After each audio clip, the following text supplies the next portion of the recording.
Bismillah ar-Rahman ar-Rahim. Iyyaka na'budu wa iyyaka nasta'in. Mr. President, Honorable Secretary General, Excellencies, ladies and gentlemen, I feel honored today to represent my country at this forum of world leaders, where we have a chance to discuss problems that the world is facing. I want to talk about a lot of problems, but just four today. And I especially came to this forum despite a difficult time in my country, facing challenges. I would not have come, but because I feel that there are some very urgent problems which the world must address. So first of all, I start with climate change. So many leaders have talked about climate change. But Mr. President, I feel that there is a lack of seriousness. Perhaps world leaders some of the leaders who can do a lot, do not realize the urgency of the situation. We have a lot of ideas, but as someone said, ideas without funding is mere hallucination. Pakistan, I'll give you start with my own country. Our country is amongst the top 10 nations in the world which are most affected by climate change. We depend upon our rivers. We are mainly an agricultural country. And 80% of the water in our rivers comes from our glaciers. The glaciers, not just on the Pakistani side, even India. The 80% of the water in Ganges and the Indian rivers also comes from the glaciers, from the Himalayan glaciers, Karakoram, Hindu Kush. And these glaciers are melting at quite a rapid pace. We detected already 5,000 glacial lakes in our mountains. And if this keeps going, if nothing is done, we are scared that humans are facing a huge catastrophe. In my country, when my party came to power in the province of KP, we planted 1 billion trees in 5 years. Now we've set ourselves a target of 10 billion trees in Pakistan. Idea being to counter the effects of global warming. But one country cannot do anything. This has to be a combined effort of the world. My optimism comes from the fact that humans, the Almighty has endowed humans with great powers. We can do anything, provided our survival instinct is stirred up. And this is really what I hope that the United Nations will take a lead in this. There must be more emphasis. Richer countries must be pushed. Countries that are mainly responsible for greenhouse gas emissions. They must be pushed because our country contributes minuscule amount to greenhouse gases. So I feel that the United Nations must take leadership in this. My second issue for me right now is even more critical. Mr. President, every year, billions of dollars leave the poorer countries and go towards rich countries. billions of dollars siphoned off by the ruling elites of the developing world. And they find their way into Western bank accounts, offshore accounts, tax havens, expensive properties hidden behind companies bought in Western capitals. Mr. President, this is devastating the developing world. This is causing more poverty, debts. It's impoverishing the developing world. The difference between rich and poor countries is growing because of this. Money laundering, which happens because money leaves the poorer countries into rich countries, is not treated the same as, for instance, money from drugs or terror financing. The seriousness which terror financing and money from drugs, the way it is treated, it's not the same. The way the poor countries are being plundered by their elites. It's not happening. In my country, when I took charge of our government a year back, in the 10 years preceding that, our total debt went up 4 times. The debt we had accumulated in 60 years, just in 10 years, it went up 4 times. As a result, the total revenue we collected in 1 year, half of it went into debt servicing. How are we going to spend money on our human beings, 220 million people, when half the money is going into debt servicing? Because our country was plundered by the elites, the ruling elite. And easily they could get the money out. And when, Mr. President, we located properties in Western capitals bought by this money through corruption and money laundering, located the properties of these corrupt leaders, we find it so difficult to retrieve it. That money, if we retrieved that money, we could spend on our human beings. But it's so difficult. The laws protecting these criminals. We do not have the sort of money to have expensive lawyers and spend millions and millions of dollars. We need help from the rich countries. And Mr. President, it's critical. The rich countries must show political will. They cannot allow this to happen. How can the poor countries spend money on human development, which the United Nations asks, SDG?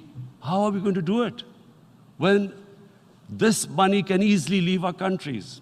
So, unless the rich countries intend to build walls to stop economic refugees coming as we see right now, they must take action. They must take action now. It must be a deterrent. Corrupt ruling elites should not be able to take money out easily and park it into foreign bank accounts and into these properties abroad. And I never understand why. Why do we have these tax havens? Why is this allowed? Why shouldn't rich people pay taxes? Why is it legal to have these tax havens where you have these secret accounts? Because, the world is changing. The population of the world is growing. Sooner or later, you're going to have a crisis. If the poor get poorer and the rich get richer, there is going to be a crisis sooner or later. So this is my second point. I hope that the United Nations takes a lead in this. It involves the IMF, the World Bank, Asian Development Bank. They must find a way of stopping this plunder of the developing world. My third point is Islamophobia. There are 1.3 billion Muslims in this world.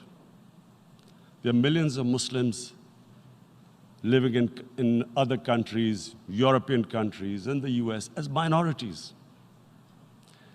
Islamophobia since 9/11 has grown at a pace where it is alarming. Human communities live together. There should be understanding amongst them. But Islamophobia is creating a division. Muslim women wearing hijab, it's become an issue. It's become an issue in some countries. Hijab is some sort of a weapon. A woman can take off her clothes in countries, but she can't put on more clothes. How is this happening? Because of Islamophobia. And how did this Islamophobia start? After 9/11. And why did it start? Because certain Western leaders equated terrorism with Islam. Islamic terrorism. Radical Islam. What is radical Islam? There is only one Islam, and that is the Islam we follow of Prophet Muhammad sallallahu alaihi wasallam. There is no other Islam. Radical Islam, Islamic terrorism, what message did they send to people in the West? And why is there Islamophobia? How is a person in New York, in the Midwest, in the US, in European capital, how is he going to distinguish between who is a moderate Muslim and who's a radical Muslim?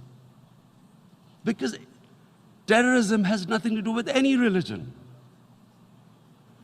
This Islamic terrorism, Islamic radicalism, and sadly used by leaders, this has been the main reason for this Islamophobia. And it has caused pain amongst Muslims. We in Muslim countries watch this Islamophobia traveling abroad, and it's getting worse.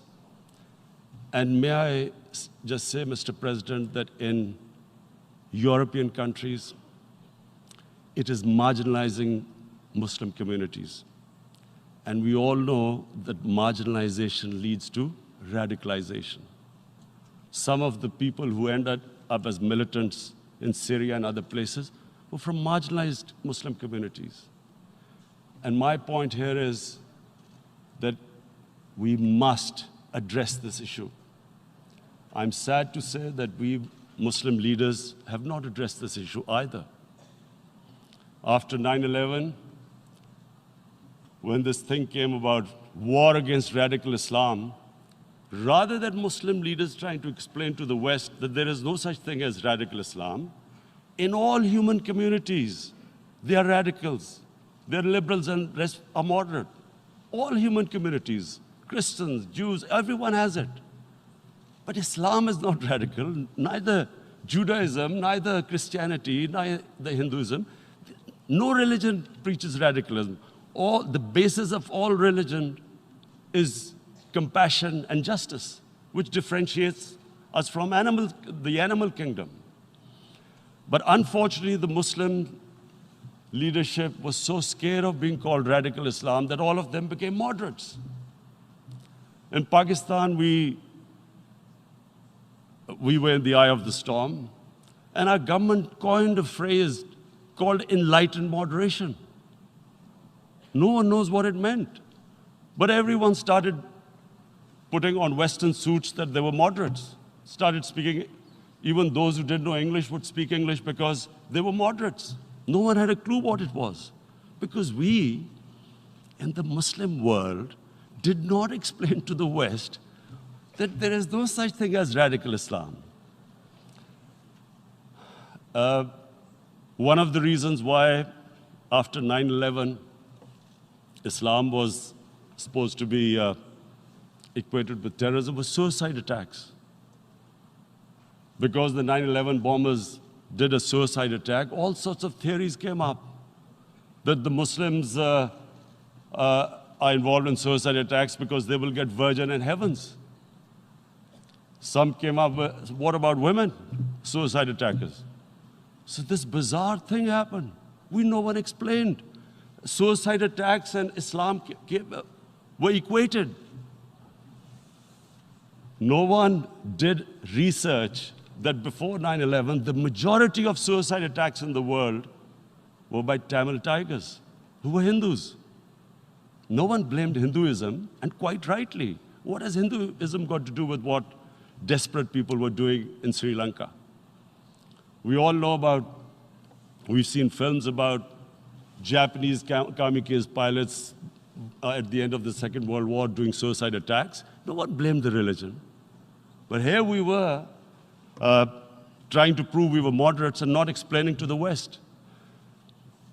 But the most important thing I wanted to say here today, in explaining this Islamophobia, Mr. President, and I feel it's very important because I played professional sport in England, I spent a lot of time there, so I know how the Western mind works and how West views religion. So where the misunderstanding about Islam came. And one of the reasons it caused Islamophobia. That was, in 1989, this book was published, maligning, insulting, ridiculing our Prophet Muhammad sallallahu alaihi wasallam. And there was a reaction in the Muslim world. The West couldn't understand what was the problem. Because in the West, because I have spent so much time in the West, religion is perceived completely differently. They don't look upon religion like we do. And so, Islam was supposed to be an intolerant religion. It was against freedom of expression. And Islam took a real beating 30 years ago. I still remember it became a watershed.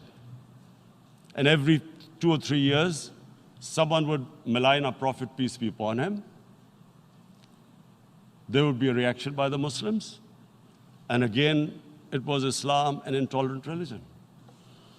Again, this time, I blame a certain section of the people in the West who deliberately provoked this, knowing the impact it would have. But the majority of the people in the West didn't understand.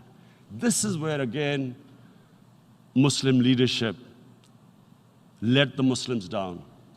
We should have explained to them what our Prophet, peace be upon him, means to us. So in 1 minute, I'll try and explain what he means to us. Our Prophet was the witness to the divine book, the Holy Quran. The Holy Quran is the book of guidance for Muslims, and the Prophet's life was living the Quran. He was an example of what the Quran guided us to be. So he is the ideal we all try to get to.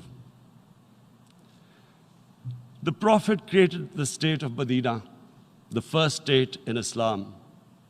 That state was the basis of a Muslim civilization which became the predominant civilization for the next 700 years. And what was that state? I hear such strange things about Islam, that it is against women, it's against minorities. The first state of Islam in Medina, it was the first time a welfare state was set up. The state took responsibility of the weak, widows, orphans, poor people, handicapped. It taxed the rich, spent the money on the poor. The state announced that all human beings are children of Adam, hence equal, whatever the color of their skin. The state announced, the Prophet announced that, and slavery, the whole system depended on slavery as it did for many years in the Western societies. The Prophet said that one of the greatest deeds is to free a slave. But because the society depended on slavery, he said, but if you have to treat them as an equal member of the family. And as a result, something happened in a Muslim world which hasn't happened in any other civilization. Slave dynasties appeared. Slaves became kings. The Mamluks, slaves who ruled Egypt. In India, there were slave dynasties.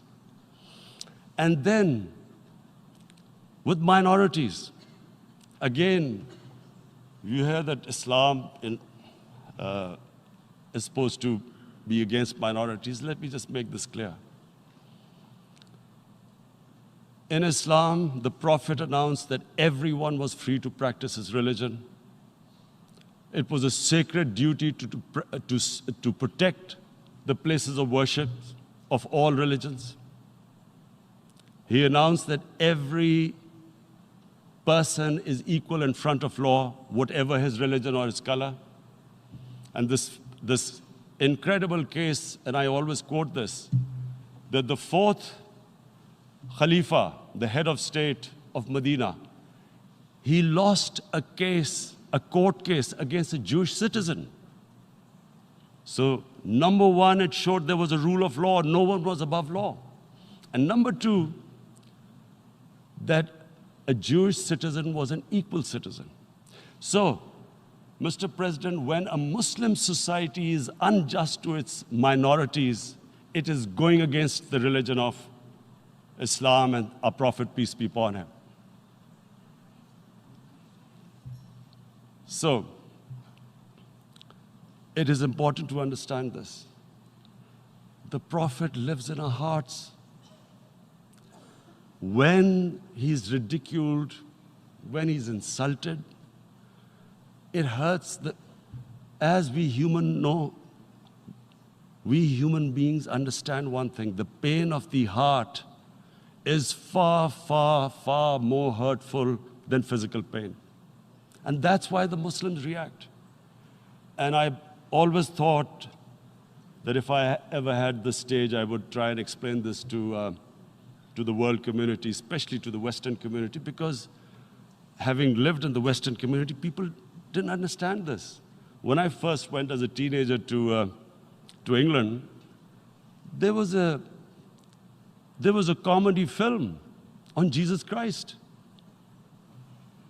It's unthinkable in Muslim societies. So we need to explain that, look, in a human community, we must be sensitive to what causes pain to other human beings. We have, in the Western society, and quite rightly, the Holocaust is treated with sensitivity because it gives the Jewish community pain. That's all we ask, that do not use freedom of speech to cause us pain by insulting our Holy Prophet. That's all we want. And now, the number fourth point, Mr. President, and this is the most critical point, is the reason why I especially came here. It is about what is happening in Kashmir. Before I go on this, I want to make one thing clear, that when we came to power, my first priority was that Pakistan would be a country which will try its best to bring peace. We had been through this war on terror. We joined the United States war on terror after 2001. And Pakistan went through one of its worst periods where 70,000 Pakistanis died and over 150 billion was lost to our economy. And Mr. President, I opposed the war because in the 80s, Pakistan had joined the Western countries in what was the freedom struggle then in Afghanistan against the Soviets. And it was funded by the Western countries. These Mujahideen groups, which were treated in guerrilla warfare, were trained by Pakistan Army, funded by the Western countries, and especially US, and they waged what was a freedom struggle in Afghanistan. The Soviets called them terrorists. We called them freedom fighters. 1989, the Soviets retreated. The Americans packed up and left. Pakistan was left with these groups. Come 9/11, Pakistan joined the United States in this war on terror.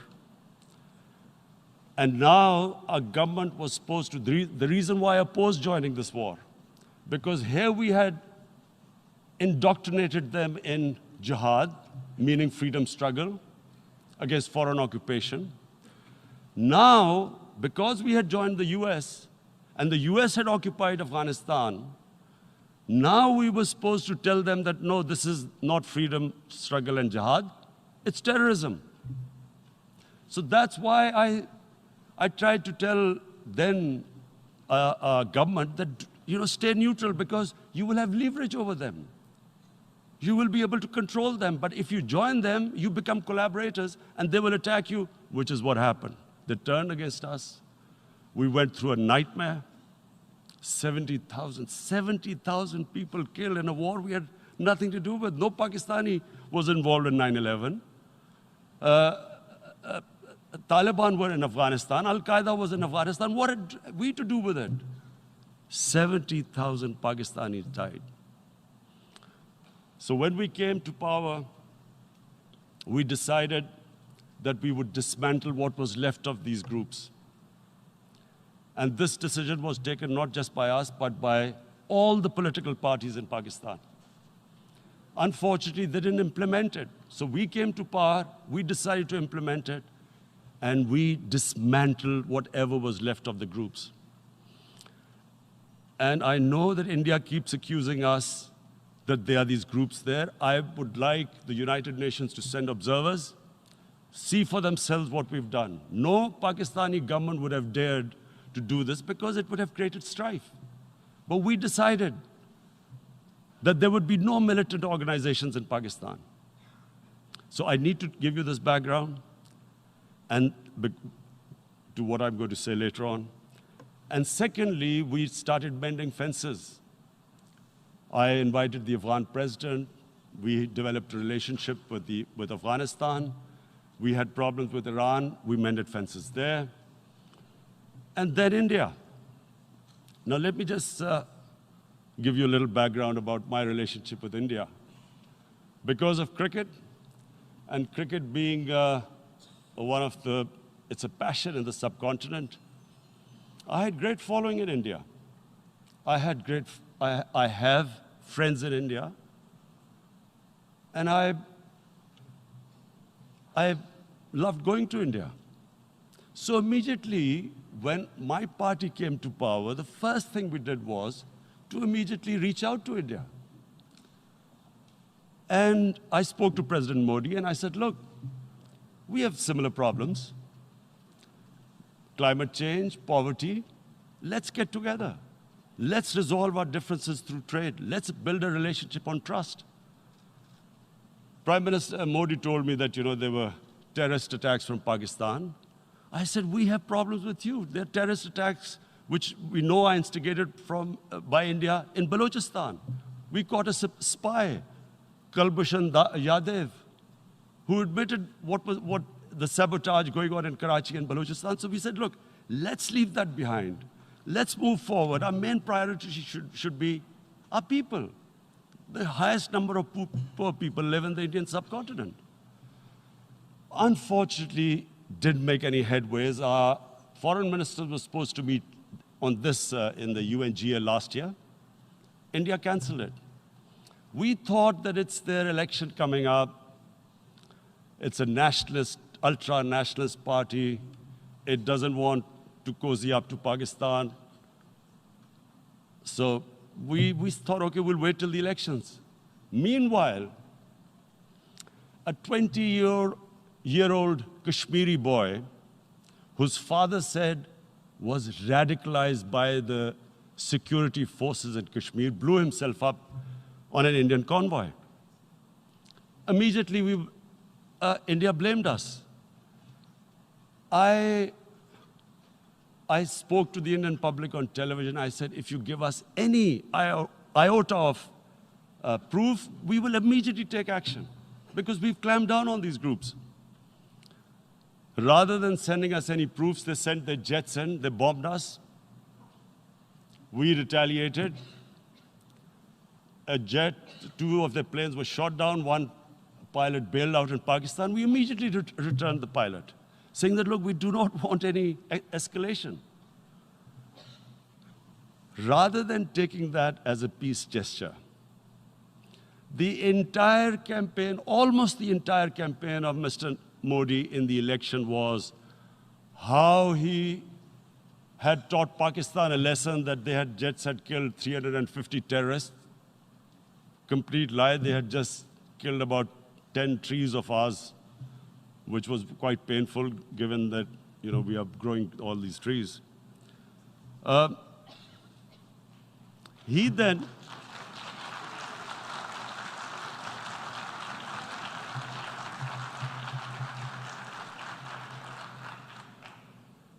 the election campaign, Mr. Modi used words like, this is just a trailer. The movie is about to start. I went into Pakistan and taught them a lesson. This was the election campaign. Okay, so we thought, us politicians make all these statements to win elections. So, okay, after elections, we'll get back to our normal relationship. Well, the moment the elections ended, we approached India. No response, but then we discovered they were trying to push us in the fat of blacklist to bankrupt us. That's when we realized there was an agenda. And that agenda became obvious on the 5th August when India went against 11 United Nations Security Council resolutions, which say that Kashmir is a disputed territory and the people of Kashmir have the right of self-determination. They went against that. They went against Simla Accord, which is about bilateral, sorting out our differences through bilateral means, went against that.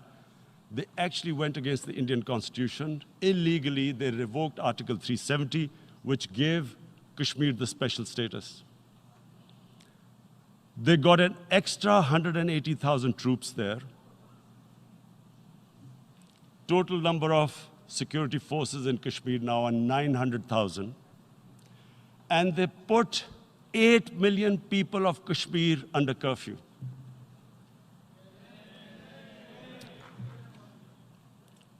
Mr. President, now I just briefly want to make the people understand, how can anyone do something like this? And for that, I have to explain to you what is RSS.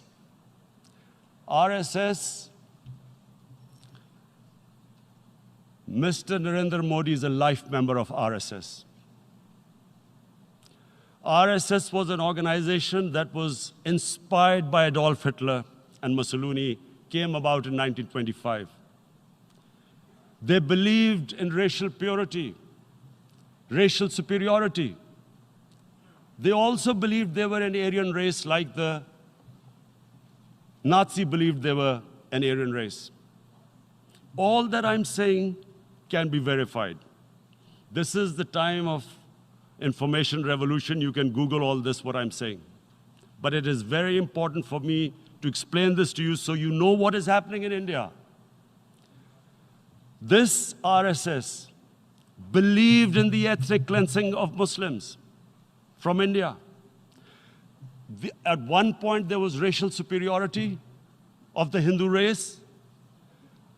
Secondly, it was hatred for the Muslims and for the Christians because they believed that this golden age of Hindu civilization was stopped because of Muslim rule centuries back and then the British rule of India. So it was racial superiority and hatred for Muslims and Christians. This is openly stated. You look at the founding fathers of RSS, Golwalkar and Savarkar. Just Google them and you'll find out. And this ideology of hate is what murdered the great Mahatma Gandhi in 1948. It was this ideology of hate that made Narendra Modi in 2002 do a pogrom against Muslims in Gujarat when he was the chief minister. He allowed 3 days for these RSS goons who were inspired by the Hitler brown shirts. They actually wear brown shirts. This RSS, the Congress Home Minister gave a statement that in RSS camps, terrorists are being trained. And these terrorists butchered 2,000 Muslims and 150,000 Muslims were made homeless. Narendra Modi could not travel to the US because of that. And I need to make you understand this background before I explain to you that what sort of a mindset would lay siege to 8 million people with 900,000 troops. Women, children, sick people, locked in as animals. In fact, of what I know of England, if 8 million animals were locked in, the RSPCA would have made a lot of noise about it. These are human beings.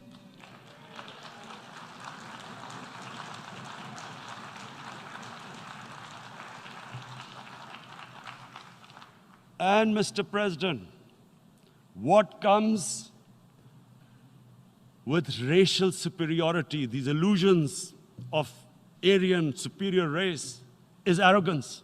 The two go together. And it's arrogance that makes people make mistakes and do stupid things. Cruel things like what Narendra Modi has done. It's sheer arrogance. And it's arrogance that has blinded him from the fact that what is going to happen when the curfew is lifted? Has he thought about it? This hasn't been thought through. What is he going to do when he lifts the curfew?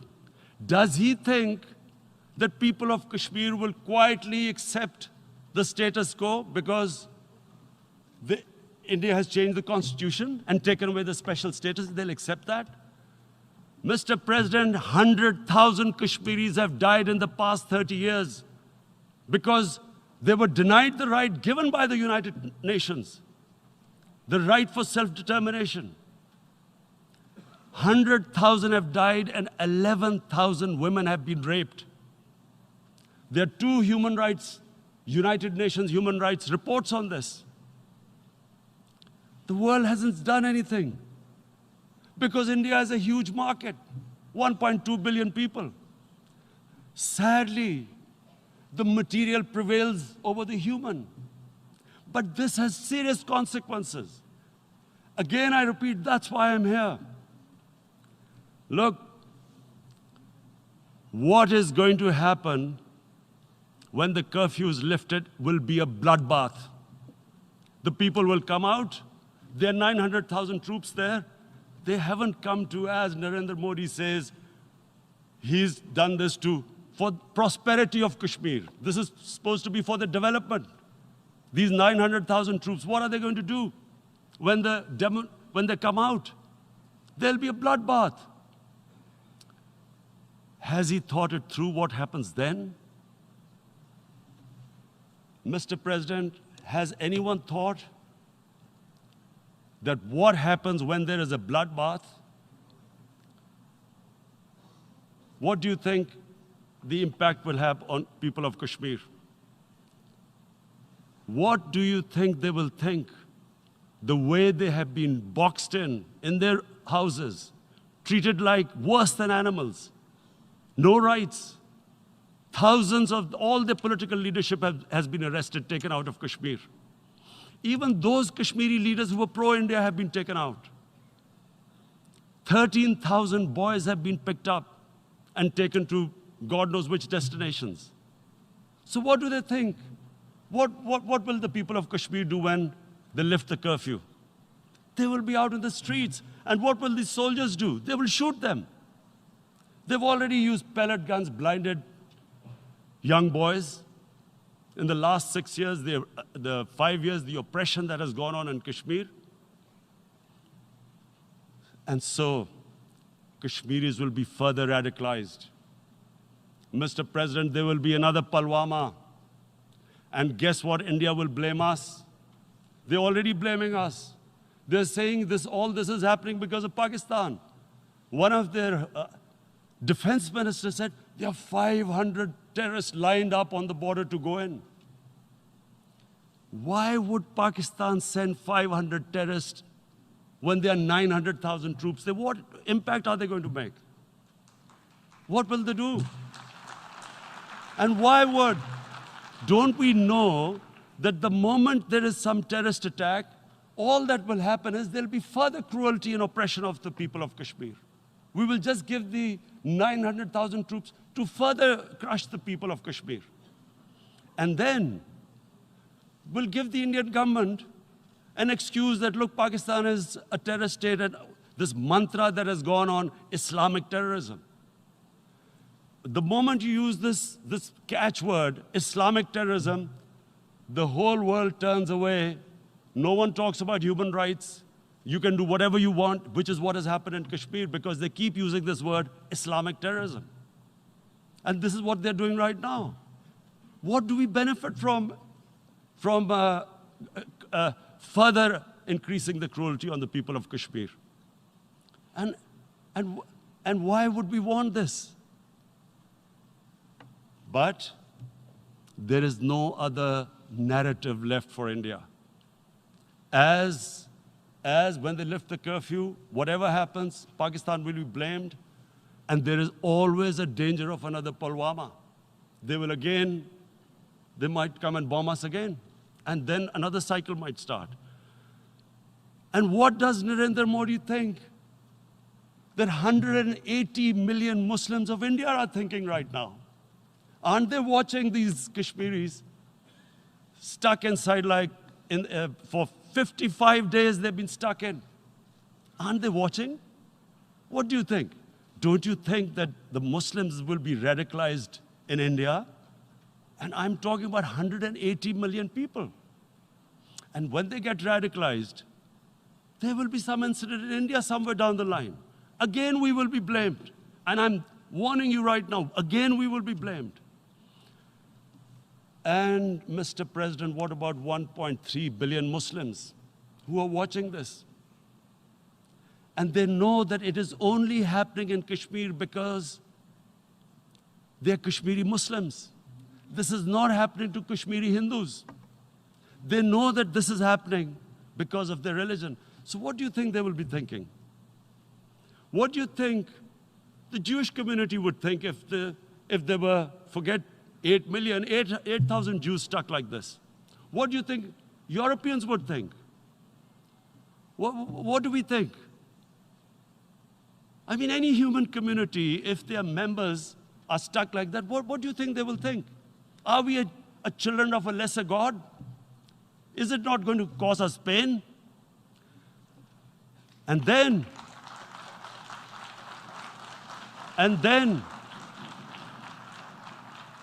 I'll tell you what will happen. People will, in the 1.3 billion Muslims, someone will pick up arms. I know we've been brought up with films, Western films. This good, decent guy doesn't get justice. He decides to pick up a gun and start seeking justice. There was a film made in New York, famous film called Death Wish. This guy gets mugged by and his family, his wife gets killed or something. He can't get justice. He picks up a gun and he goes around shooting muggers. And the whole cinema cheers him on. So what do you think the Muslims are thinking right now? If there is a bloodbath, there will be Muslims becoming radicals, not because of Islam, but because of what they will see that there's no justice when it comes to Muslims. There were Rohingya Muslims, Myanmar, who are, God knows, almost 1 million people out, ethnic cleansing. What was the response of the world community? So what do you think will be the response of 1.3 billion Muslims? I picture myself. I'm in Kashmir. I've been locked up for 55 days. I have heard about, and there are rapes, Indian Army going into homes, soldiers. Would I want to live this humiliation? Would I want to live like that? I would pick up a gun. You're forcing people. You are forcing people into radicalization. When people lose the will to live, what is there to live for? And this is what, if you can do this to human beings, you are actually radicalizing people. And so, Mr. President, I want to repeat here, this is one of the most critical times. There will be a reaction to this. Pakistan will be blamed.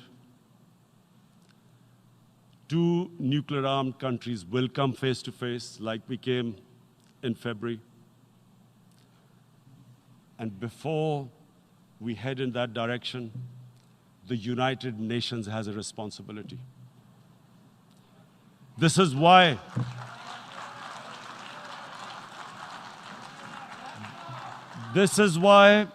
the United Nations came into being in 1945. You were supposed to stop this happening. I feel we are back to 1939, Munich. Czechoslovakia has been taken, annexed. What is the world community going to do? Is it going to appease a market of 1.2 billion, or is it going to stand up for justice and humanity?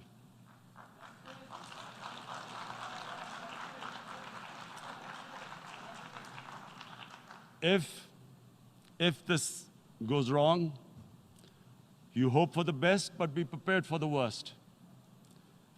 If a conventional war starts between the 2 countries, Mr. President, if a conventional war starts, and anything could happen, but supposing a country 7 times smaller than its neighbor is faced with the choice, either you surrender or you fight for your freedom till death, what will we do?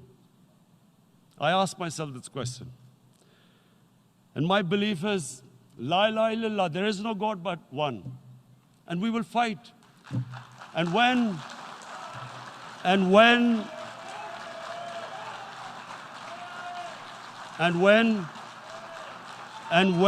a nuclear-armed country fights to the end, it will have consequences far beyond the borders. It will have consequences for the world, which is why I repeat I'm here. Because I'm warning you, it's not a threat. It's a fair worry that where are we headed? And I've come here to tell the UN, you've got to, this is a test for the United Nations. You are the one who guaranteed the people of Kashmir the right of self-determination. They are suffering because of that. And this is the time. This is the time not to appease like in 1939 appeasement took place. This is the time to take action. And number 1 action must be that India must lift this inhuman curfew, which has lasted for 55 days. It must free all political prisoners, and especially those 13,000 boys that have been picked up. Parents don't know where they've disappeared. And then the world community must give the people of Kashmir their right of self-determination. Thank you.